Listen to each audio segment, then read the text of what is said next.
Hola amigos, ¿qué tal? Sean todos y todas bienvenidos a su espacio Precisando. Gracias por el honor de su sintonía. Hoy, como de costumbre, un programa sumamente interesante. Vamos a hablar del nuevo fenómeno llamado Jairo González y su situación frente a cientos y cientos de clientes. También vamos a hablar de una actividad que se llevó a cabo hoy en la provincia de Pedernales, donde por fin arrancó el desarrollo turístico de esta potencia en crecimiento llamado Pedernales. Y hablaremos con Farideh Raful, senadora del Distrito Nacional por el Partido Revolucionario Moderno. Todo esto después de la pausa.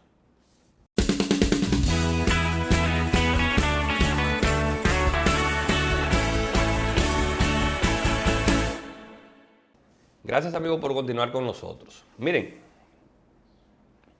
nuevamente la sociedad dominicana se ha destapado durante todas estas semanas con otro escándalo de estos tipos de negocios, Ponzi, piramidal o como usted le quiera llamar, que no son más que captación de recursos por parte de una empresa, de un conglomerado o de una persona para supuestamente ponerlo a producir y de esta manera supuestamente generar mayores beneficios a los acreedores. Y aquí hay varios puntos que yo quiero destacar. Varios puntos porque yo creo que ya hemos tenido demasiados casos parecidos para que la gente continúe cayendo. Y que hay que aclararle a la sociedad que nada que no esté regulado por los sectores oficiales, en este caso sería por el esquema de negocio del señor Jairo González, la Superintendencia de Valores, no garantiza ni seguridad ni rentabilidad. Pero que mucho menos cuando a usted le están ofreciendo un 8% mensual, cuando los bancos ni se asemejan por una cuestión lógica de tasas de intereses, la realidad es que usted tiene que dejar la avaricia a un lado y ponderar y analizar y se va a dar cuenta que algo no anda bien.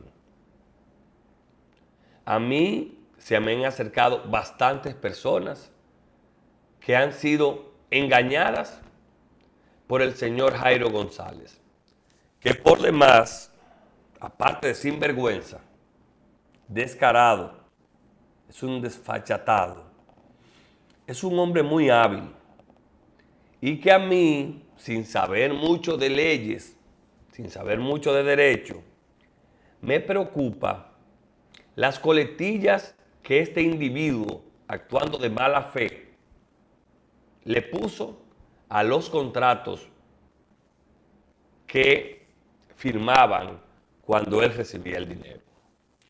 Yo tuve la oportunidad de tener acceso a uno y lo que dice la coletilla, lo que dice el contrato, es que es un préstamo que Juan Pérez le hace a él. Es decir, fíjense que si este tipo actúa con alevosía, prevaricación y maldad, que él no dice que él está captando ese dinero, no. Juan le prestó dinero para él supuestamente colocarlo en ese esquema Ponzi que al final se convierte en una ruleta. Tú sacas de aquí para pagar aquí, sacas de aquí para pagar aquí, pero hay un momento que tú no tienes de dónde sacar. O vean la serie en Netflix de Maddox. Maddox, ¿se que llama, Misael? Sí. Para que ustedes vean el esquema de este señor que murió en la cárcel, que captó cerca de 64,000 millones de dólares, que causó suicidios, que causó muertes, que él mismo lamentablemente pagó en vida por la muerte de un hijo, por el suicidio de otro, que la esposa vive en un carro. ¿Por qué? Porque estos esquemas de negocios, hay un momento que se trancan. Entonces, yo creo que llegó el momento, llegó la oportunidad para que aquí tomemos el toro por los cuernos y empecemos a legislar para proteger a la sociedad de ese tipo de delincuentes, de ese tipo de bandidos. Que yo no me opongo que usted eche para adelante, al contrario, ojalá que la mayoría de personas tengan ascenso social, ascenso económico, porque eso al final se refleja en beneficio para la sociedad, en beneficio para el país. Ahora, los ascensos no pueden ser meteóricos de la noche a la mañana. Y de usted hace 5 años ser baterista en una iglesia, usted anda en jet privado y en Mercedes-Benz y vivir en penthouse. No porque no se pueda, sino porque usted no ha hecho nada extraordinario, ningún descubrimiento, no se ha sacado la loto, no es heredero de una fortuna para lograr eso de manera tan rápida. Estos casos, que óiganme, no será el primero, no es el último incluso. Manejamos informaciones de que por ahí hay otros que dejan a familias quebradas, que dejan a familias en la calle, familias que lo apuestan todo a ese proyecto, y este tipo de situaciones la arrastra como un río desbordado. Yo he saludado la postura del superintendente de bancos, que él cumple con su rol de advertir, pero él no puede regular algo que no está bajo su sombrilla. Aquí, quienes tenemos que estar alerta somos nosotros los ciudadanos. Y el mensaje final de todo esto es que, como dirían en Salcedo, usted no puede ser agayú. La avaricia es una desgracia porque le pone un manto en la cara a la gente, como los caballos, le dan para allá y ahí vienen las lamentaciones. Y ahora quieren que el gobierno les resuelva y que la autoridad asuma, y no es de eso. Una vez, voy a hacer una anécdota breve, yo tengo un negocio y yo le hice unos trabajos a una persona y esa persona nunca me pagó y yo acudí donde otra persona muy cercana a él, que de seguro me está viendo, para que me ayudara a cobrar. Y la respuesta él me dijo, ¿y tú me preguntaste cuando tú le ibas a fiar? ¿Cuál es el mensaje? Es decir, quizás si yo le pregunto, si yo indago, si yo investigo, yo no caigo en ese gancho. Entonces, eso está pasando con ese tipo de gente. No se quiera ver reflejado en algo que usted no es. Porque un carajo a la vela muestre fotos en yate, en yola, en jet privado, eso es disparate. Lo que vale usted llevar por lo que usted ha trabajado años y que hoy está a punto de perderlo. Vamos a ver en qué va a parar ese caso. Miren, esta mañana, cerca de las 10 de la mañana, un domingo hermoso en Pedernales, tuve la oportunidad de estar por allá. Qué tierra más bella. El presidente Luis Abinader, junto con ejecutivos de la cadena de hoteles Hyatt y otra que no recuerdo el nombre, no lo retengo, dieron inicio por fin al tan esperado desarrollo turístico de Pedernales y dieron inicio con el palazo o con el Picasso de los 2 primeros hoteles que tendrá esa provincia llena de recursos naturales hermosísimos. Y yo quiero resaltar, sin que se vea dulón, pero ser justo lo primero, si querer ser feliz, la labor de mi amigo de Alianza Público-Privado. Mira, no retengo el nombre, ahora mismo se me fue, quizás por este malestar de la gripe.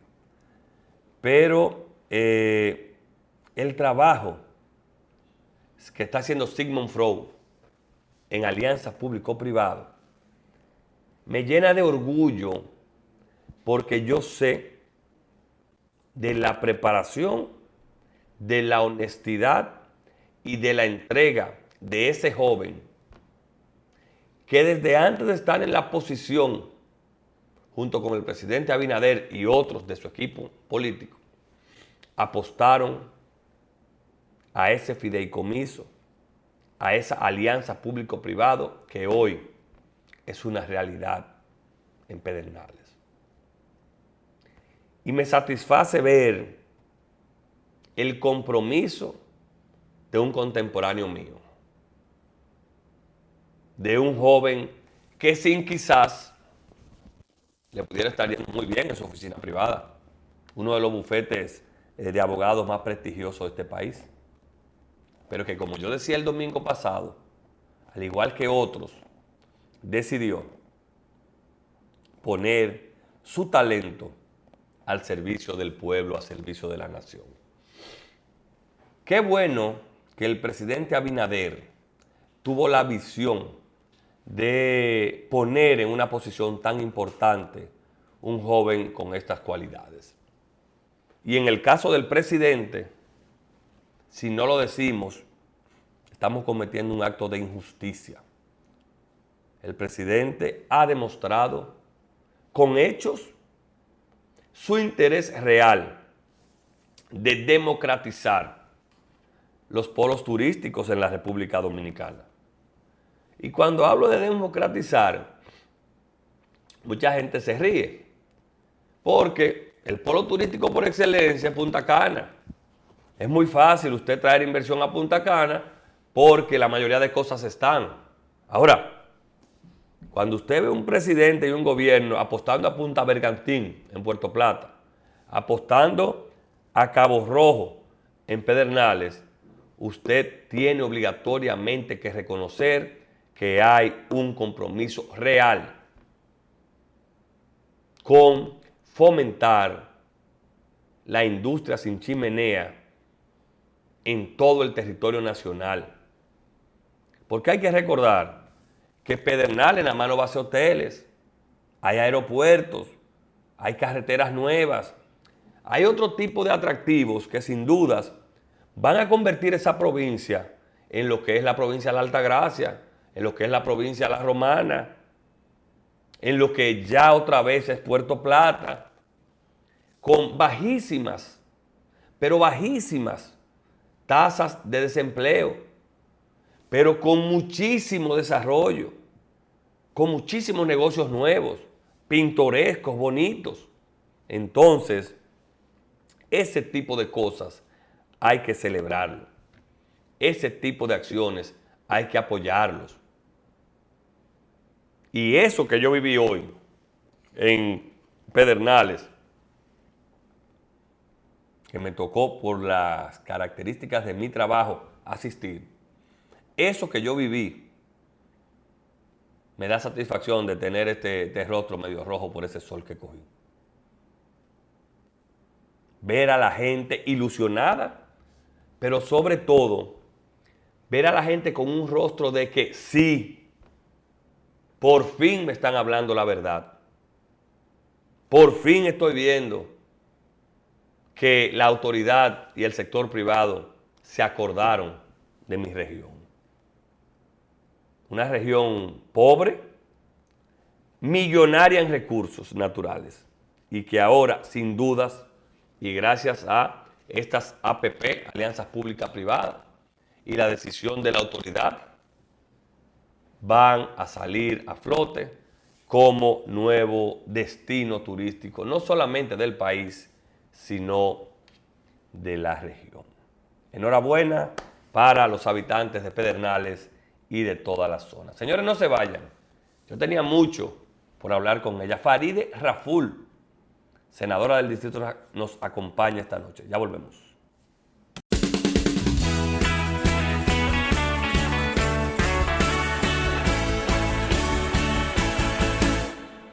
Como habíamos anunciado, nos acompaña la amiga Farideh Raful, senadora del Distrito Nacional, este domingo en Precisando. Farideh, bienvenido. Usted y yo somos amigos. Esto es un problema ahora yo de usted aquí. Eso es muy difícil, entrevistar a una gente así. A mí me pasa es difícil. Cuando estoy del otro lado, pero muy feliz de estar contigo aquí. ¿Cómo está todo, Farideh? Cuéntame muy un poquito, muy bien. Un poquito de la capital. ¿Cómo va la capital? Bueno, mira, la capital va muy bien. Estamos trabajando.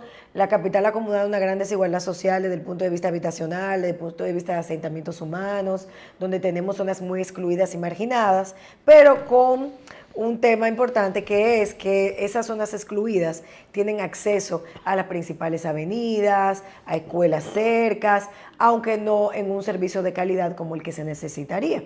Entonces, el trabajar el territorio se nos hace, pues, como siempre es un desafío, porque tenemos diversas situaciones totalmente distintas y distantes.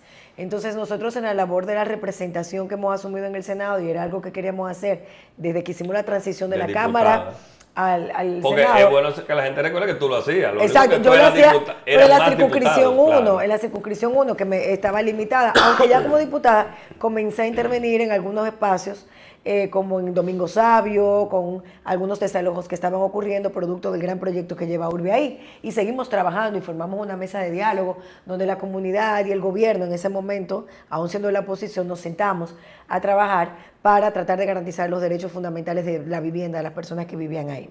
Y lo hemos continuado, tenemos 4 o 5 años trabajando ahí.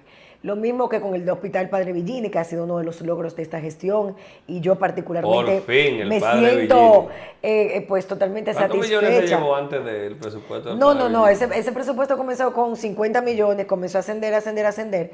Cuando yo era diputada tuve acceso al hospital porque no nos querían dejar entrar ni le hablaban a la comunidad de lo que estaba pasando, y después de más de 2 años cerrado, que hay que decir que es el único hospital que tenemos en la región sur del país, que no sea materno-infantil, obviamente. Y duró 2 años cerrado y la comunidad se comunicó conmigo. Cuando nosotros nos apersonamos, asumimos el caso. Y cuando ganamos las elecciones, le pedimos al presidente de la República que se comprometiera a terminar esta obra porque estaba destruida, sin ningún avance. Y gracias a nuestra insistencia, al trabajo del Ministerio de la Vivienda, al compromiso del presidente, logramos entregar el hospital. ¿Nunca se ponderó mudarlo, Farideh? No, porque el Hospital Padre Villini es un símbolo de la ciudad de Santo Domingo, del Distrito Nacional. Y el Hospital Padre Villini, como te dije, es el único hospital en toda la región sur, en la circunscripción 1 del Distrito Nacional. Además de que funcionaba muy bien, porque es un hospital docente. Hay una trayectoria de médicos y de varias especialidades que no solamente se han formado en el Padre Villini, sino que también han educado a más, han servido de maestros hasta honoríficos a muchas personas de la clase médica nacional, y es un referente de más de 14 sectores que están en la zona, porque ahí está gente de Ciudad Nueva, la zona colonial, San Carlos, Gascue, San Antón, Santa Bárbara, San Miguel, Villa Francisca, Borojol, porque cruzas ahí mismo, ¿no? Y bajas, y ahí está el Padre Villini. Y ya está en funcionamiento, y nosotros estamos muy felices de haber participado en eso. Y hemos seguido trabajando en esa labor de representación en la circunscripción 3, en la 2, en la 1. Este fin de semana estuve, por ejemplo, porque le hacemos un levantamiento con las juntas de vecinos, con los comunitarios, con los dirigentes de nuestro partido, evidentemente, de lo que pasa en cada lugar. Y cuando detectamos que podemos intervenir para elevar nuestra voz ante las autoridades competentes, pues hacemos nuestro trabajo de manera humilde y sostenida, ¿no? Este fin de semana, por ejemplo, estuvimos el viernes pasado. Aparte de su trabajo político que estaba haciendo este fin de semana pasado. Exactamente, también, porque el trabajo político y es todo. Pero en esa, por ejemplo, hace aproximadamente 1 año y pico, en la Junta de Vecinos de Los Jardines, nos dijeron que la escuela Fray Ramón Pané, que es una de las escuelas más importantes de la circunscripción 2, frente a INTEC, había sido intervenida hace como 5 o 4 años y no había avances. Nosotros comenzamos a averiguar, fuimos al Ministerio de Obras Públicas, nos movimos al Ministerio de Educación y había un problema con la contratación de las personas que se habían hecho. Era de las escuelas que no estaban priorizadas incluso. En estos 4 años pudimos ponerla entre las obras que queremos entregar y estamos trabajando, nos reunimos con las comunidades y les miren, señores, pasó esto, estamos haciendo esto, el proceso es este, y la proyección que tenemos de entrega de esta escuela, que no la va a tomar INTEC, que era una de las preocupaciones que tenía la comunidad, que no se va a privatizar ni mucho menos. El compromiso del gobierno del presidente Abinader es terminarla antes de terminar y culminar el primer mandato en 2024. Digo primero porque espero que sí, haya reelección. Tiene toda la prerrogativa, ¿verdad?, para seguir. Claro. Entonces, bueno, por eso esa labor es intensa, con la comunidad, de caminar y de intervenir, por ejemplo, con EDESTE, con la alcaldía, colaborar, hacer equipo. Y bueno, a mí ese trabajo me apasiona verdaderamente. Faride, ¿qué hace Faride con los recursos que se le asignan, ¿verdad?, a las oficinas senatoriales, el famoso barrilito? Nada. ¿Tú lo devuelves? ¿Tú haces alguna labor social? No, nada, absolutamente nada. Nosotros renunciamos al barrilito a principio de la gestión. Cada senaduría, cada oficina tiene una cuenta que es donde depositaban esa cantidad de recursos. Entonces, en el Distrito Nacional, era lo que más le tocaba. Sí, claro, 1.200.000 y pico de pesos, creo que era que le tocaba, igual que a la provincia de Santo Domingo. No recuerdo, pero vamos a de 1 millón de pesos mensual.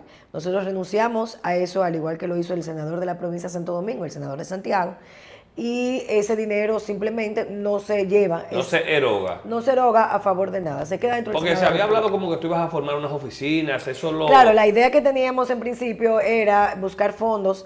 Como esos fondos estaban asignados los primeros meses, en principio dijimos, bueno, como ya están ahí en la cuenta del Distrito Nacional, vamos a estructurar una oficina de equipo técnico en lo que hacemos la reforma del Senado.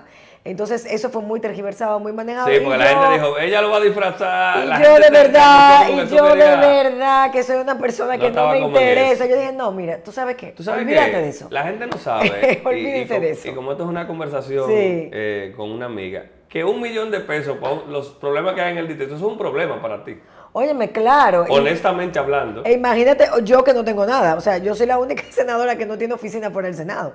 Y estoy en la capital, por eso estoy tanto en el territorio y he abierto las puertas de la oficina del Senado, de la República, del Distrito Nacional, a todo el que quiera ir. Claro. Porque antes había un hermetismo, no se podía entrar. Yo recuerdo cuando yo era diputada, se hacía un poco difícil llegar incluso a los senadores. Y nosotros hemos democratizado también eso. Hemos incluso iniciado procesos de reformas estructurales en el Senado, que era un tema de campaña que teníamos. Y es difícil porque...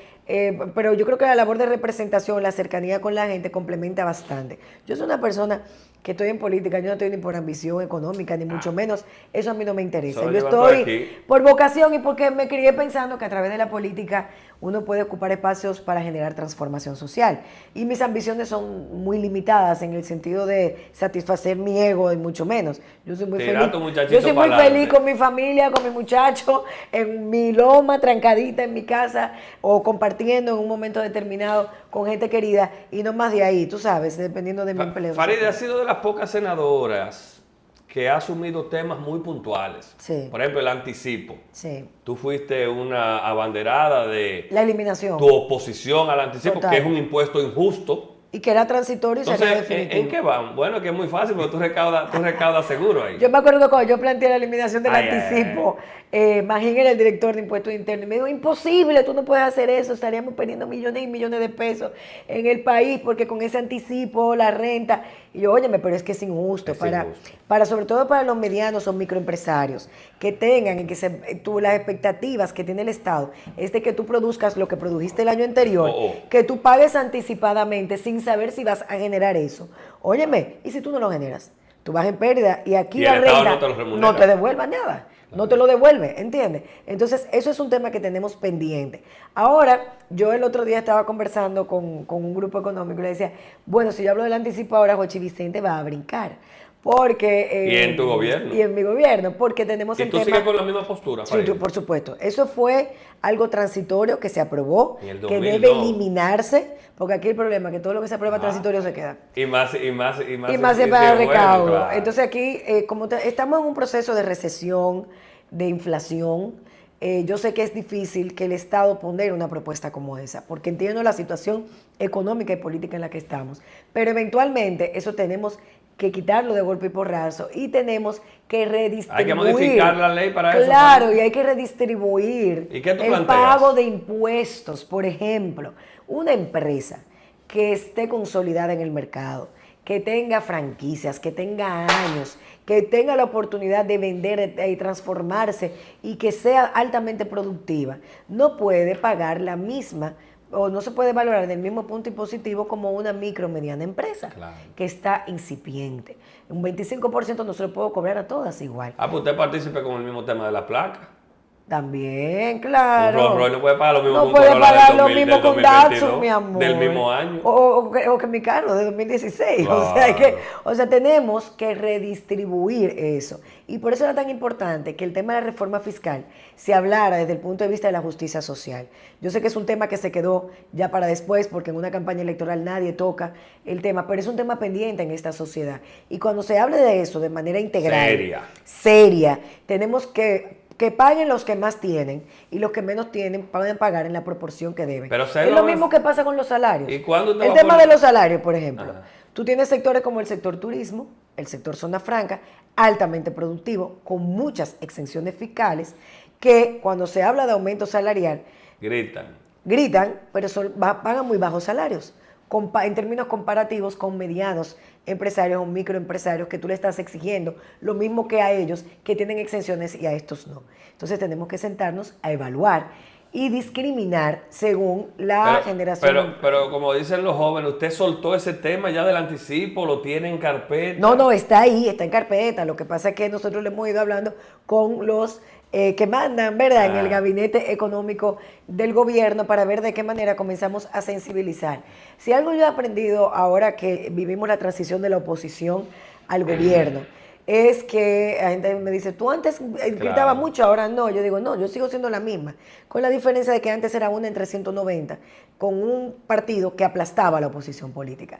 Ahora yo soy una senadora, representando la demarcación más importante del país, con capacidad para generar cambios, transformar a través de las leyes que tenemos que aprobar, de emitir sanciones. Porque leyes tenemos muchas. Pero ya la visión de Estado que compartimos en el PRM puede imponerse a través del debate desde el gobierno que antes no podíamos hacer. A propósito de leyes, Farid, una que involucra la Ley General de Salud es el cobro ilegal en emergencias de la República Dominicana. También tú te apoderaste de ese tema. ¿A qué nivel vamos? Ese proyecto está en la Comisión de Salud. Entiendo que ya esta semana próxima en la Comisión de Salud del Senado. ¿Qué contiene el proyecto? El proyecto se fundamenta en dos cosas. Número uno, en la eliminación por derecho. O sea, vemos que la salud es un derecho fundamental. Está terminantemente prohibido. No tenga una tarjeta si tú vas a una emergencia privada. Exacto. Está terminantemente prohibido que tú rechaces a un paciente cuando tienes que estabilizarlo o garantizar que que un órgano, por ejemplo, no corre riesgo. Va a una emergencia. Nadie quiere ir a una emergencia. Se supone que tú vas a una emergencia cuando hay una situación extrema. Si hay una situación, por ley tienen que darte los servicios. ¿Qué pasa en República Dominicana? Que no opera así. Te piden el seguro, te piden un depósito para poder comenzar a estabilizar. Dice mi mamá, ¿quién anda con 100,000 pesos en los bolsillos? Pero por Dios, yo poniendo ejemplo, una persona humilde que esté caminando, trabajando en NACO. Y se cae. No, ponte que tuvo un accidente. Y está desangrándose. ¿Qué hacemos? Lo llevamos al Darío Contreras y cruzamos el puente con él en plena teniendo una clínica al frente. Teniendo, por ejemplo, una clínica como Corazones Unidos. Que ahí lo atiende, porque Víctor Pollo. Claro, porque ahí está Víctor, y veces no lo llama. Pero para poner un ejemplo claro. de eso. Entonces, ¿qué plantea el proyecto? El proyecto plantea que sometimos que las prestadoras de servicios de salud, tanto hospitales como clínicas privadas, que hagan o ejecuten ese tipo de acciones, tengan penas y sanciones penales. ¿Qué dicen las clínicas? Y entonces cuando yo estabilice al paciente y cuando yo busco un médico para garantizar el órgano que estaba en riesgo y no tenga para pagarme, ¿quién me va a pagar? Entonces el proyecto de ley crea un fondo especial que sale del presupuesto del Ministerio de Salud Pública, que es el órgano rector que tiene que garantizar el acceso a la salud de todos los dominicanos, pero a través del SENASA. con una partida diferenciada para eso, porque SENASA dice, bueno, yo no tengo dinero para absorber todos esos costos, no, una partida que se va a asignar a eso. Tengo que decir que este proyecto, déjame decirte, el presidente de la República, antes de que nosotros lo sometiéramos, o al mismo tiempo, casualmente, había mandado a hacer un levantamiento acerca de ese tema, porque es un tema preocupante.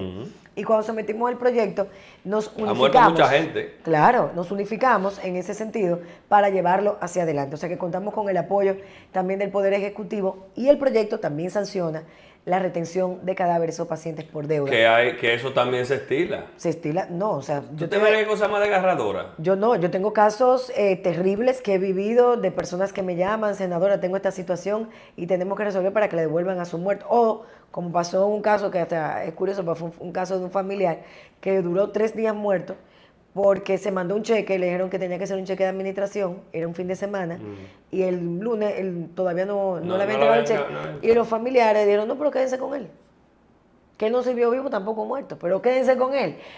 Porque ya uno pierde hasta... O sea, es indignante. Pero ¿tienes la esperanza que se apruebe, Farid? Sí, claro que sí. La Comisión de Salud, ya hablé con la senadora Lía Díaz, recientemente, que es la presidenta, y me dijo que ya estaban culminando con la etapa del informe. Recuerda que esta legislatura termina el 15, pero inicia nuevamente el 27 de febrero. Sí, porque es una legislatura extendida. Correctamente.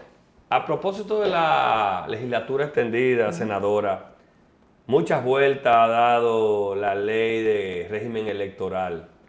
Ya se aprobó en el Senado, ¿verdad? En segunda lectura. Sí. ¿Cuáles cambios le hicieron? Se llegó a un consenso, nuevamente, el presidente de la comisión... Usted y la Fuerza del Pueblo no quisieron aprobar el voto electrónico del PLD. No. El presidente de la comisión decidió reunir a todos los actores en una vocación muy democrática que hay que saludar por parte del senador Ricardo Los Santos. Correcto. Y se sentó en la mesa con la comisión, pero también con la Junta Central Electoral, que tenía observaciones, con el Tribunal Superior Electoral, que tenía diferencias con la Junta Central. Sí, porque en la actual ley cumple el mismo rol en muchísimas cosas. No, y la actual ley, la vigente, que ha tenido innumerables fallos de inconstitucionalidad, se dio porque hay procedimientos jurídicos que deberían ir al tribunal, y lo cumple la que Junta. lo tiene la Junta. Entonces, eso se delimitó. Se sentó a Participación Ciudadana, a FIJUS, a la sociedad civil organizada para garantizar que salieran todos con el mismo nivel de insatisfacción, como digo yo. Porque cuando uno hace un consenso, todos tenemos que salir con el mismo nivel de insatisfacción, porque no se cumple el 100% de lo que uno quiere, sino algunas de las cosas, lo viable, ¿no? Y ahí se acordó, número 1, que el tema de los topes de la campaña, que yo particularmente había comentado, y lo comenté en la comisión, yo hubiera querido que se bajara, pero... ¿Qué tope se dejó? El mismo tope que está en la ley electoral actual, para candidatos presidenciales, senadores y diputados. Por rangos. Exacto. Se dejó igual. Yo era partícipe de que se redujera, porque con eso limitábamos más el tema. Sí. Usted austera. Sí, yo sí. Que se limitara porque también es una forma de controlar la inversión del sector privado en las candidaturas. Que eso tendremos en algún momento que... Tiene que hacerse. Porque si en otros países de menos desarrollo que aquí se Claro, cumple. tiene que hacerse. Eso era uno, pero eso ya dejó igual. El tema de la paridad, que también yo era una de las personas que luchó para que tuviéramos la paridad en los cargos selectivos electorales en las elecciones. El consenso que hubo con sus argumentos, entendibles o no, era que no había tiempo, dijo la Junta Central Electoral, para poder organizar un proceso de esa naturaleza y obligar a los partidos a que presentaran esas candidaturas. Incluso la Junta propuso que se pusiera, pero con un transitorio de que fuera ejecutado para el 2028. Transitorio. Exacto. Para el 2028. Eso no cumpliría nunca. Se quedó como está, 40-60. Lo lamentable es que los partidos políticos, el 40 no lo usan para los hombres, sino para nosotras las mujeres, tú sabes, aunque seamos mayoría. Pero como quiera, eso en la ley de partidos políticos, yo he planteado y tengo una propuesta de obligar a los partidos políticos en esa ley, que vamos a reformar, de que los recursos económicos que ingresen de las arcas del Estado tienen que sacar un porcentaje de esa partida para trabajar el liderazgo femenino en todas las demarcaciones. Y de todos los partidos. Y de todos los partidos. Una obligatoriedad. O sea, eso tiene que ponerse. Continuamos con la paridad. El otro tema era ese, el de financiamiento, el tema de la paridad que quedó así. Estaba el tema de, si tú me acuerdas, ahora se me olvidó, el tema de el voto digital. El voto digital, que creo que era como el parte voto, del tranque. Es que al final se introdujo una propuesta hecha por el presidente de la comisión del voto progresivo automatizado, que a nosotros nos pareció muy bien, porque Y no eso era. no anulaba que la Junta pudiera utilizar ambos. Ambos. No, Un o sea, híbrido. pero que puede ser un híbrido. Bueno, pero al final, tanto la Fuerza del Pueblo dijo su opinión allí y el La PRM Fuerza del Pueblo se fue a un asumió, proceso que él vivió. correcto, Yo- correcto, como pasó lo que pasó en febrero y el Y algoritmo después, no, y después también con las elecciones municipales. con la elección en febrero de las elecciones municipales. Sí, porque le pasó primero en la interna Y después la segunda. después Ellos lo atribuyen, al país. y ellos lo atribuyen a la falta de adiestramiento que tenemos todavía en recursos humanos y tecnológicos para ¿Y imponer un ustedes voto estuvieron de automatizado. acuerdo ahí? El consenso fue básicamente que se mantuviera entonces y se dejó, eso sí, que se iba a hacer automatizado el escrutinio, no el proceso del voto. O Es sea, el conteo. el conteo. Que las boletas van a tener que ser impresas por la Junta Central Se Electoral. va a contar en una máquina. Y se puede contar en una máquina. Eso sí, se aprobó de esa manera. Entonces, aparte de que justamente en diciembre hubo una sentencia del Tribunal Constitucional que desconocía la facultad de la Junta Central Electoral para decidir cómo iba a ser el voto, porque, y tiene razón el tribunal, no puede un órgano, sino el Congreso Nacional, a través de una ley, regular un derecho fundamental eso. como es el derecho al voto. Entonces, ahí hubo un acuerdo entre la Fuerza del Pueblo y el ¿Y Partido usted entiende Revolucionario que ya en la Cámara de Diputados por fin la aprobaremos, tendremos esa ley para el próximo proceso? Yo espero que sí, incluso el senador Ricardo de los Santos hizo una reunión previa con los miembros de la Cámara de Diputados que forman parte de esta comisión y al ser un consenso tan grande y ser una necesidad para el próximo proceso que se avecina, pues yo creo que va a fluir bastante ahora. Finalmente, antes de hablar de política, senadora, ¿cuáles otros proyectos importantes quedan para la legislatura que viene? Oh, muchísimo. Yo tengo mi ley de discapacidad, la ley de ciberseguridad que ha sido 2 veces aprobada en el Senado, que es una ley sumamente importante para la defensa nacional. La gran amenaza que tenemos, aparte de la preservación de la frontera, Claro. es el tema de ciberseguridad y los ataques sistemáticos que se están A todos dando los sectores. a todos los sectores, incluyendo a las infraestructuras críticas. Y las infraestructuras críticas son los servicios de agua, el servicio de energía, Eso servicio lleva de un salud. data centro, un Eso, data center. la Constitución manda que se cree un consejo. El consejo existe. El consejo existe de ciberseguridad, donde están los órganos de inteligencia. Pero ellos necesitan la ley para poder darle más garras al trabajo que van realizando. Lo trabajamos con los organismos de inteligencia del Estado, se trabajó a nivel internacional y se aprobó 2 veces en el Senado, ahora está en la Cámara de Diputados. Eso es fundamental. Tenemos la ley que crea el Sistema Estadístico Nacional. Nosotros somos un país que maneja una data muy pobre, porque no tenemos instituciones sólidas para poder garantizar esas estadísticas. Y cuando tú no tienes estadísticas Tú no fehacientes, tienes nada en la mano. las No puedes políticas hacer, no puedes públicas- hacer nada de... nada, porque ¿cómo tú desarrollas política pública? Política pública. O sea, yo, por ejemplo, con el embarazo adolescente, yo tengo un dolor de cabeza, porque cuando yo me meto a buscar data del embarazo adolescente, encuentro, bueno, mira, Oxfam hizo en tal año algo, aquí se encontró algo aproximado, pero no hay un estudio que me diga o me indique cómo yo, usando una data, puedo trabajar para tratar de preservar a nuestras niñas que se expongan a esto Y minimizar y ese... minimizar el impacto. Entonces, ese proyecto de ley lo hemos trabajado conjuntamente con el Banco Central, que eso maneja estadísticas importantes en el país. Y yo creo que eso hay que irlo eliminando, ¿no? Aunque ellos se queden con cuentas nacionales, estamos logrando ahí, porque esos son intereses también, pero lo que hemos estado colaborando conjuntamente. Tenemos la ley de discapacidad, que nos tomó un año y pico trabajarla, un proyecto bellísimo, la Senaduría del Distrito Nacional la trabajó con un equipo, pero también con muchos sectores que se integraron desde justicia hasta educación. Qué bueno. O sea, hay sectores privados y fundaciones, trabajamos una reforma integral a esta ley, está en la Comisión de Salud, también del Senado de la República, también al punto de vertirse un informe. Yo estoy muy enfocada en eso, en la ley de cambio climático, también que sometimos, que estamos trabajando conjuntamente con el Ministerio de Medio Ambiente, de Recursos Naturales y el Consejo Nacional de Cambio Climático, mucha falta.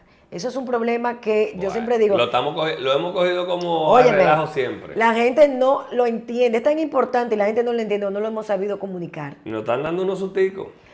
Bueno, lo del 4 de noviembre, la inundación en la capital, y van a venir de manera más progresiva. Entonces tenemos que mitigar los daños que llegan a República Dominicana. Senadora, ¿cómo le fue al PRM el pasado fin de semana cuando iniciaron una jornada de crecimiento? Muy bien, estamos en la calle, fortaleciendo la institución. Lo más importante es, y la gran preocupación sobre todo mía como miembro de la dirección ejecutiva, es que a veces los partidos cuando llegan al gobierno, como prácticamente todos los dirigentes del partido se convierten en funcionarios, o los principales dirigentes, se olvidan de la institución. Y aquí este trabajo de crecimiento que estamos haciendo es precisamente para fortalecer nuestra institución partidaria, que lleguen nuevos miembros, que se inscriban, que nos ayuden no solamente a dirigir el país, sino a conducir al Partido Revolucionario Moderno hacia una línea ideológica que pueda representar los mejores intereses del país. Yo digo siempre que nosotros somos maquinarias electorales, lamentablemente, pero que tenemos que tener una identificación. ¿Qué queremos defender como partido? ¿Qué queremos defender como líderes políticos? ¿Y qué temas vamos a asumir de manera frontal en la perspectiva de cambiar este país para que haya más inclusión y más participación? ¿Cómo ve usted las posibilidades de reelegirse del presidente Luis Abinader? Yo creo que eso no está en duda. Yo creo que el presidente Abinader ha consolidado un gran liderazgo, una aceptación en el país. Es un hombre honesto, serio, muy cercano. Mira, este gobierno... Contrario a lo que la gente pudiera pensar de otros presidentes, sí, porque él es como muy más de lo que debería. Muy cercano. Más de lo que debería, se expone más de lo que debería. Porque a veces la gente confunde eso y relaja la figura del presidente de la República, se relaja bastante y no entiende la gran responsabilidad que pesa sobre esa persona.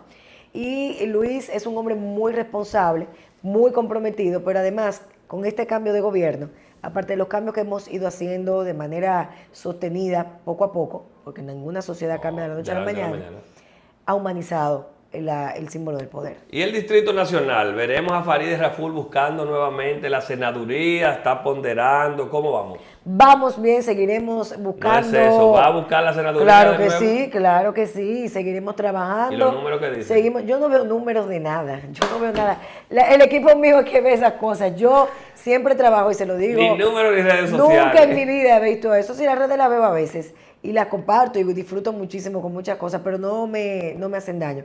Yo creo que cuando la campaña negativa te comienza a hacer daño, ya tiene otra connotación. Y tú no puedes permitir que las cosas que te tiren, tú sabiendo lo que eres y para lo que estás trabajando, te afecten. Mi paz interior está tranquila, hacemos un trabajo honesto, sostenido, comprometido, y creo firmemente que el tema de la senaduría de la capital la hemos transformado para que la gente entienda que un senador es un servidor público. Lo hacemos de manera humilde porque es nuestro accionario. Todo el mundo sabe que lo hacemos y cercana con la gente. No, yo creo que eso no. Entonces, por eso seguimos aspirando, porque no quisiera yo que mañana pues todo lo que hayamos trabajado y lo que nos falta todavía por reformar en el Senado se vaya al traste. Finalmente, ¿cómo valoras tú la pluralidad? Vemos muchos jóvenes de todos los partidos haciendo política. Tu opinión, que empezaste muy joven en política. Maravillosa. Yo creo que esa es la democracia y que más personas se incentiven. Aparte de jóvenes, me gustaría ver más mujeres.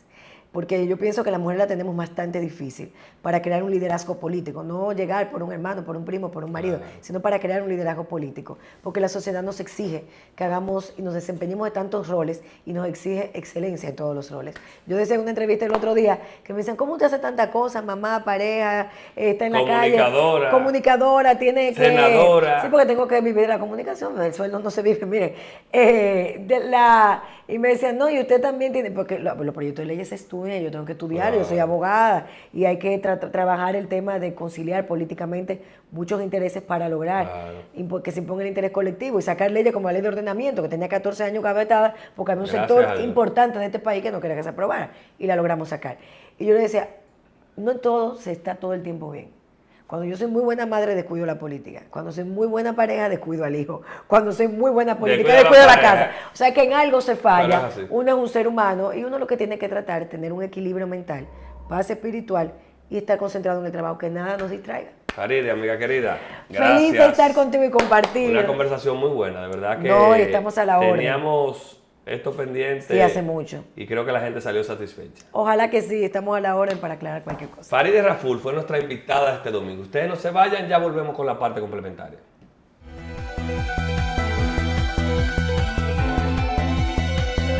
La República Dominicana firmó un nuevo acuerdo de transporte aéreo con Canadá que permitirá aumentar los vuelos y diversificar los destinos entre ambos territorios. A partir de la firma de este acuerdo, las aerolíneas podrán operar más allá de las frecuencias actuales establecidas, lo que facilitará la ampliación de las operaciones entre ambos estados. Con el el objetivo de incrementar el turismo, el comercio y la conectividad.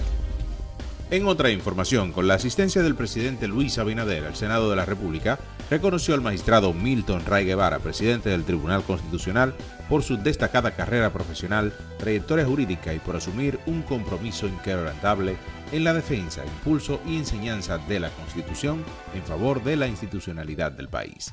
Mediante un acto realizado en el Salón de la Asamblea Nacional del Congreso, al que acudieron reconocidos actores del país y empresarios, el magistrado recibió el pergamino de reconocimiento de manos del presidente de la República, Luis Abinader, Eduardo Estrella, presidente del Senado, y Alexis Victoria Yep, proponente de la iniciativa. En Estados Unidos, el Comité Federal de Mercado ha decidido aprobar por unanimidad una subida de los tipos de intereses del país de 25 puntos básicos, hasta sustituirlos en un rango objetivo de entre 4,50 y 4,75%.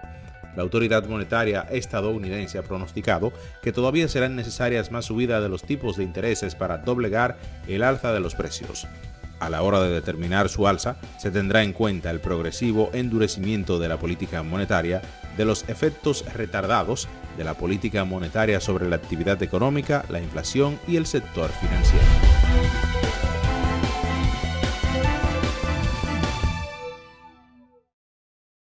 Gracias, como de costumbre, a nuestro equipo de prensa por este interesante resumen de noticias nacionales e internacionales. Y a ustedes gracias por su sintonía este domingo en Precisando. Descansen.